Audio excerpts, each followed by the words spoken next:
പരിചയമുള്ള ഒരു സുഹൃത്ത്, ഒരു വൈദികനാണ്. അദ്ദേഹം ഒത്തിരി സുന്ദരമായ ഗാനങ്ങളൊക്കെ എഴുതും. അദ്ദേഹം തൻ്റെ ജീവിതത്തിൽ ഒരു അനുഭവം നാളുകൾക്ക് മുമ്പ് പങ്കുവച്ചു. അദ്ദേഹത്തിന് ഏറെ പ്രിയപ്പെട്ട ഒരു ഇടവക വികാരിയച്ഛനാണ്. ഏറെ പ്രിയപ്പെട്ട ഒരു വീട്. ആ വീട്ടിൽ ആ മകൻ്റെ കല്യാണം ഈ അച്ഛനാണ് പോയി നടത്തിയത്. ഭയങ്കര സന്തോഷമാണ് ആ കുടുംബത്തിന്. ആ കുടുംബത്തിൽ പന്തലൊക്കെ ഇട്ടിട്ടുണ്ട്. അവിടെ ചെന്ന് കല്യാണത്തിൻ്റെ തലേ ദിവസം അച്ഛൻ ചെന്നു. അതിനുശേഷം കല്യാണം ആശീർവദിച്ചു. ആ കുടുംബവുമായിട്ട് അങ്ങേറ്റം സ്നേഹബന്ധം. കല്യാണം കഴിഞ്ഞ് 3 ദിവസങ്ങൾ കഴിയുന്നതിന് മുമ്പ് കല്യാണ പെണ്ണുമായി വരനും വധുവും കല്യാണം കഴിഞ്ഞിട്ട് 3-ാം ദിവസം അവരൊരു വണ്ടിയിൽ യാത്ര ചെയ്യുമ്പോൾ ഒരു വാഹനാപകടത്തിൽ ഈ ഭർത്താവ് മരിച്ചു. പ്രിയപ്പെട്ടവരെ, കല്യാണ വീട്ടിലെ പന്തൽ പോലും അഴിച്ചിട്ടില്ല. ആ പന്തലിലേക്ക് ഈ ചെറുപ്പക്കാരൻ്റെ ശവസംസ്കാര ശുശ്രൂഷ നടത്താൻ വേണ്ടി വന്നത് ഇതേ വൈദികനാണ്.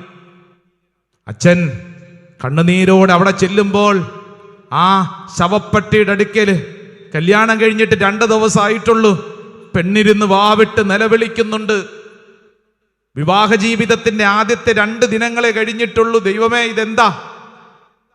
അമ്മ, ചെറുക്കൻ്റെ അമ്മ അച്ഛൻ അങ്ങോട്ട് ചെല്ലുമ്പോ അച്ഛനെ കെട്ടിപ്പിടിച്ച് അച്ഛനോട് ചോദിച്ചു, അച്ഛാ, ദൈവത്തിന് കണ്ണില്ലേ ഇത് കാണാൻ? ഇതെന്താ ഇങ്ങനെ? ദൈവത്തിന് കണ്ണില്ലേ ഇത് കാണാൻ? ഇതെന്താ ഇങ്ങനെ?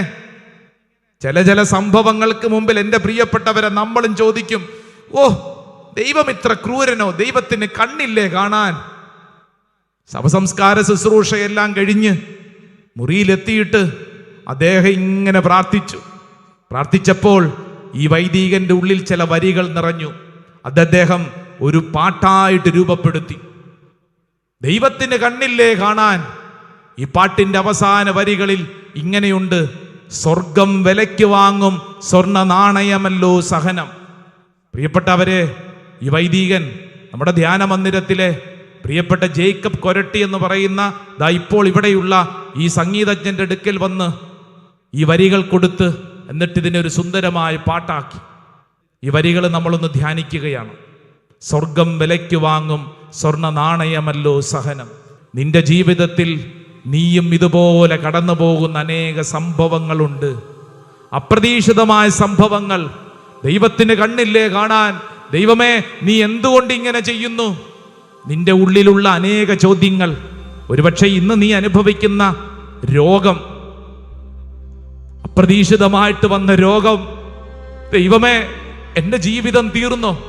ചില സാമ്പത്തിക കടബാധ്യതകൾ, ചില ബന്ധ തകർച്ചകൾ, അപ്രതീക്ഷിതമായിട്ട് ചിലര് നമ്മളെ ആക്രമിച്ചത്, ഒരു തെറ്റും ചെയ്യാതിരുന്നിട്ട് നമ്മൾ അനുഭവിക്കുന്ന ചില സങ്കടങ്ങൾ.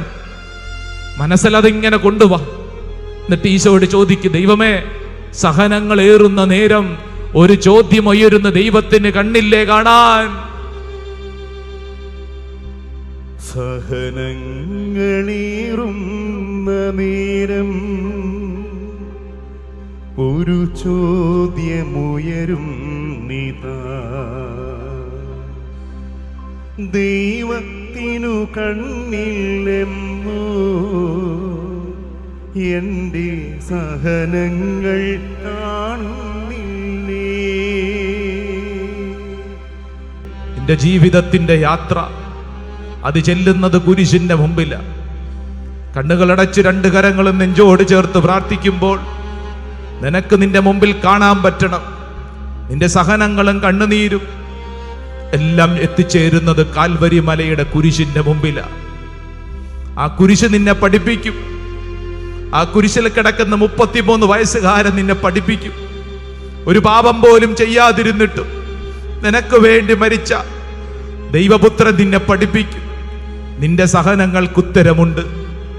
നിന്റെ ജീവിതത്തിന് അർത്ഥമുണ്ട്. ഇന്ന് നീ കടന്നു പോകുന്ന അനുഭവങ്ങളിൽ നീ അസ്വസ്ഥപ്പെടല്ലേ. ഈ കുരിശ് നിന്നെ പഠിപ്പിക്കും.